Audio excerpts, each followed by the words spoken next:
Hello guys, അപ്പോൾ ഇന്നും ഒരു വട്ടം എണീറ്റ് കണ്ടല്ലോ. രാവിലെ തന്നെ എണീറ്റു. അപ്പോൾ എണീറ്റത് ലേറ്റായി പോയി കേട്ടോ. അപ്പോൾ രാവിലെ തന്നെ ഒരു കപ്പ് ചായ കുടിച്ചതിന് ശേഷം അതിൻ്റെ കൂടെ തന്നെ നമ്മൾ ദിൽക്കുഷും കൂടെ കഴിച്ചിട്ടുണ്ടായിരുന്നു. അപ്പോൾ നമ്മുടെ നാട്ടിൽ ഇതിന് ദിൽക്കുഷ് എന്നൊക്കെയാണ് പറയണത് കേട്ടോ. അപ്പം ഇതിന് നിങ്ങളുടെ നാട്ടിൽ എന്ത് പറയണമെന്ന് പറഞ്ഞിട്ട് കമൻറ്റ് ചെയ്യണേ. ആദ്യമായിട്ട് എൻ്റെ ചാനൽ ആരെങ്കിലും ഒന്ന് കാണണമെങ്കിൽ ഒന്ന് സബ്സ്ക്രൈബ് ചെയ്യണേ. പിന്നെ രാവിലെ കഴിക്കാൻ വേണ്ടിയിട്ട് നമ്മൾ ദോശയും കട്ടിച്ചമ്മന്തിയും കൂടെയാണ് കഴിച്ചിട്ടുള്ളത്. നല്ല ടേസ്റ്റ് ഉള്ളത്. ഉച്ചയായപ്പോഴേക്കും നമ്മൾ ചോറും അതിൻ്റെ കൂടെ നമ്മുടെ കിഴങ്ങ് കിണ്ടിയതും അച്ചാറും അതിൻ്റെ കൂടെ ചിക്കൻ കറിയും കൂടെ ഉണ്ടായിരുന്നു കേട്ടോ.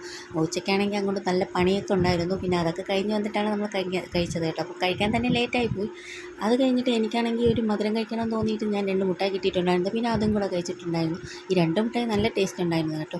അതിനുശേഷം വൈകുന്നേരം ആയപ്പോഴേക്കും നമ്മൾ ഒരു കപ്പ് ചായയും കൂടെ കുടിച്ചിട്ട് പിന്നെ അതിൻ്റെ കൂടെ എന്തൊക്കെയോ കടികൾ വാങ്ങിച്ചു. അതിൻ്റെ കൂടെ പരിപ്പ് വട ഉണ്ടായിരുന്നു. പിന്നെ അതിൻ്റെ കൂടെ അതിൻ്റെ കേക്കും അതിൻ്റെ കൂടെ നമ്മുടെ എന്താണ് ഇലയപ്പം കൂടെ ഉണ്ടായിരുന്നു. ഞാൻ പക്ഷേ ഈ ഒരു കാണുന്ന സാധനമാണ് എടുത്തിട്ടുള്ളത് കേട്ടോ. പക്ഷേ അതിനകത്ത് മുട്ടയാണ് ഉണ്ടായിരുന്നത്. പക്ഷേ നല്ല ടേസ്റ്റ് ഉണ്ടായിരുന്നു കേട്ടോ. അടിപൊളിയായിരുന്നു. പിന്നെ രാത്രിയായപ്പോൾ തന്നെ നമ്മൾ ഗോതമ്പ് പുട്ടും അതിൻ്റെ കൂടെ നമ്മൾ ഉച്ചയ്ക്ക് വെച്ച് നമ്മുടെ ചിക്കൻ കറി ഉണ്ടായിരുന്നു. പിന്നെ അതും കൂടെ കഴിച്ചിട്ടുണ്ടായിരുന്നു. വീഡിയോ ഇഷ്ടമായെങ്കിൽ ലൈക്കും ഷെയറും സബ്സ്ക്രൈബ് ചെയ്യണം.